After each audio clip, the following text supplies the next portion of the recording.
السلام علیکم ورحمۃ اللہ وبرکاتہ۔ معزز سامعین، ہم آپ سب کو عید کی بہت بہت مبارکبادی پیش کرتے ہیں، اور ہم یہ دعا کرتے ہیں کہ اللہ تبارک و تعالی آپ کے روزے کو قبول فرمائے، آپ کے تراویح کو قبول فرمائے۔ عید الفطر کی نماز پڑھنے کا طریقہ ہم آپ کو بتاتے ہیں۔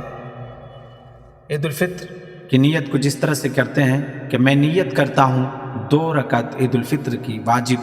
6 زائد تکبیر کے ساتھ منہ میرا کعبہ شریف کی طرف سے امام کے پیچھے۔ اس کے بعد امام اللہ اکبر کہے گا، اللہ اکبر کہنے کے بعد اپنے ہاتھ کو باندھ لیں، پھر اس کے بعد ثنا مکمل پڑھیں، پھر اس کے بعد امام اللہ اکبر کہے گا اور اپنے ہاتھوں کو کان کے لو تک لے جائے گا اور چھوڑ دے گا، پھر اللہ اکبر کہے گا، اپنے ہاتھوں کو اٹھائے گا اور ہاتھ کو چھوڑ دے گا، پھر اللہ اکبر کہے گا اور اپنے ہاتھوں کو باندھ لے گا، پھر اس کے بعد اعوذ باللہ بسم اللہ آہستہ پڑھیں، پھر اس کے بعد امام الحمد شریف پڑھے گا، پھر اس کے بعد کوئی سورت ملائے گا، پھر اس کے بعد رکوع کرے گا، پھر سجدہ کرے گا، پھر اس کے بعد دوسری رکعت کے لیے کھڑے ہوں گے، اس کے بعد پھر الحمد شریف پڑھیں گے اور سورت ملائیں گے، اور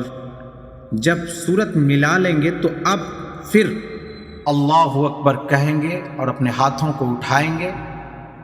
ہاتھوں کو اٹھا کر کے چھوڑ دیں گے، پھر دوبارہ اللہ اکبر کہا جائے گا اور اپنے ہاتھوں کو اٹھائیں گے اور ہاتھ کو چھوڑ دیں گے، پھر تیسری مرتبہ اللہ اکبر کہیں گے اور اپنے ہاتھوں کو اٹھائیں گے اور چھوڑ دیں گے، پھر اس کے بعد چوتھی مرتبہ اللہ اکبر کہیں گے، سیدھے رکوع میں چلے جائیں گے۔ یہاں پر ہاتھ نہیں باندھنا ہے یا ہاتھ نہیں اٹھانا ہے، بلکہ اللہ اکبر کہیں گے رکوع میں جانے کے لیے، تو رکوع میں جائیں گے، پھر اس کے بعد رکوع میں سبحان ربی العظیم پڑھنے کے بعد پھر کھڑے ہو جائیں گے،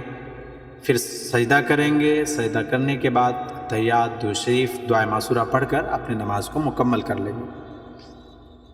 یہ 2 رکعت عید الفطر کی نماز ادا ہو گئی۔ اس کے بعد اب امام کو اختیار ہے، چاہے تو وہ دعا اسی وقت کرا دے، چاہے تو اب خطبہ دے دے، خطبہ دینے کے بعد پھر دعا کرا دے۔ دعا کرنے میں انسان کو اختیار ہے، چاہے وہ خطبہ دینے کے بعد کرے، چاہے خطبہ سے پہلے کر لے۔ اس طرح سے آپ کی عید الفطر کی نماز مکمل ہوئی۔ اللہ آپ کی